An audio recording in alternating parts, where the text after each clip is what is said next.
Well, I do want to say that I think sometimes people draw quite a distinct line between Plato and Aristotle, and I'm not so convinced of that distinction because, after all, I think it's around 20 years that they were together discussing the Yeah, ideas, if I've got my chronology right, which I probably don't.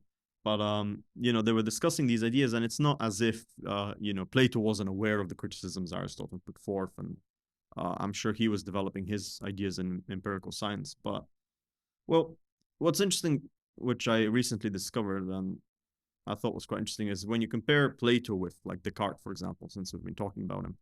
Plato's idea of recollection still has this idea of perception in it. Because how would you know the universals, right? In this life, you know them through reason. But he feels the need to say there's a previous life where you perceive them, you perceive the forms, which is quite interesting because nobody else, as far as I'm aware, in the rationalist tradition, like Descartes, Spinoza, Leibniz, they don't make that recollection idea, right? They would say, yes, you have innate ideas, you have axioms that are in your mind, but they don't say that you must have had a previous life where you witnessed these things. So, in that sense, I think Plato is closer to Aristotle, but it also, the upshot of that, I think, is that Aristotle's theory, to answer your initial question, might be more plausible.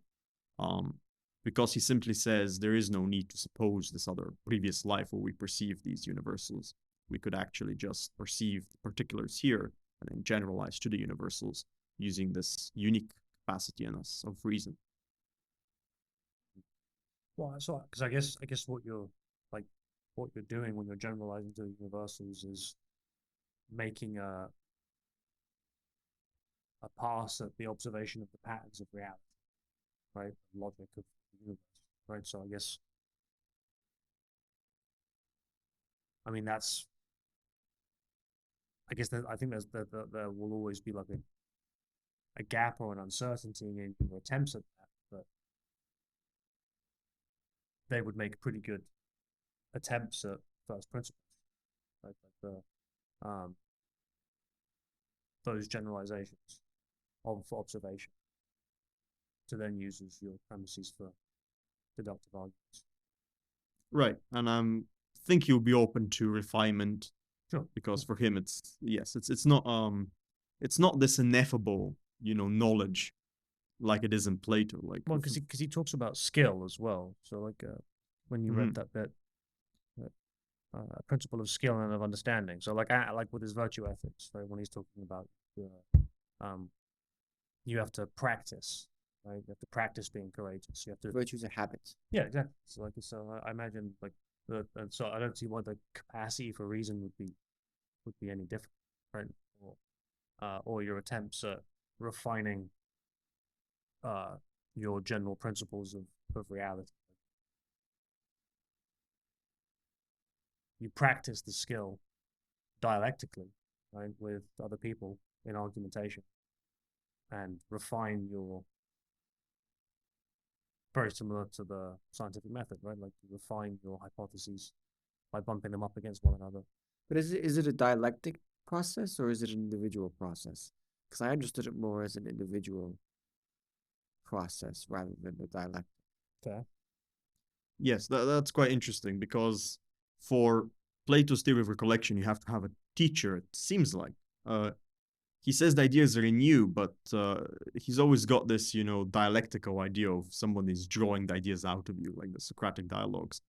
But for Aristotle, it seems to be more like a subconscious process that's always occurring. Right, your capacity for reason is always like you don't generalize because you're reasoning. Right, you don't reason with the child about, for example, what a dog is.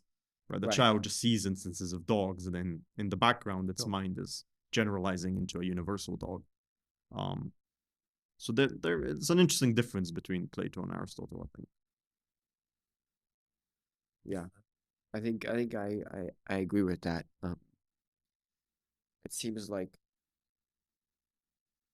it's less about talking with somebody else and having somebody else show you the way to recall these things. And it's much more about you just engaging the world, and continuing to use your sensory perceptions, and then building like blocks almost, each time you use these to kind of move from the stage to from perception to memory to experience to universal, and then from to understanding.